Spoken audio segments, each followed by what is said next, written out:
കണ്ണനത് വായിക്കുള്ളൂ. ഇനി കണ്ണൻ്റെ മൂന്നാമത്തെ ടൈപ്പ് ഓടക്കുഴലാണ് വംശി.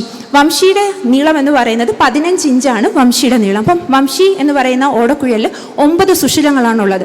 അപ്പോൾ വംശി എന്ന് പറയുന്ന ഓടക്കുഴൽ കണ്ണൻ എവിടെയാണ്? ഗോലോക വൃന്ദാവനത്തിൽ വായിക്കുന്ന ഓടക്കുഴലാണ് വംശി. ഇതേ വംശി തന്നെയാണ് ഭഗവാൻ വൃന്ദാവനത്തിൽ, ഭൂമിയിലെ വൃന്ദാവനത്തിലും ഭഗവാൻ ഇതേ ഓടക്കുഴലാണ് വായിച്ചിരുന്നത്.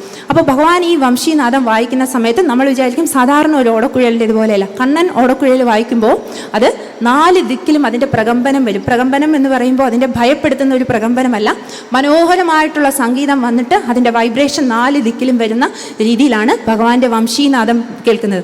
അപ്പോൾ ഈ 4 ദിക്കിലും വരുന്നതും ഈ 4 ദിക്കിൽ പോകുന്നതും 3 ലോകങ്ങളിലും എത്തും. ഈ വംശീനാദം 3 ലോകങ്ങളിലും എത്തും. അപ്പോൾ ആ വംശീനാദം കേൾക്കുമ്പോൾ ചലിച്ചുകൊണ്ടിരിക്കുന്നതെല്ലാം നിശ്ചലമാകും, നിശ്ചലമായിട്ട് നിൽക്കുന്നതെല്ലാം ചലിച്ചു തുടങ്ങും. അതായത് ഇപ്പോൾ ഒരു വൃക്ഷം അത് വൃക്ഷത്തിൻ്റെ ഇലകൾ കാറ്റടിക്കാതെ ചലിക്കാതെ നിൽക്കുകയാണെങ്കിൽ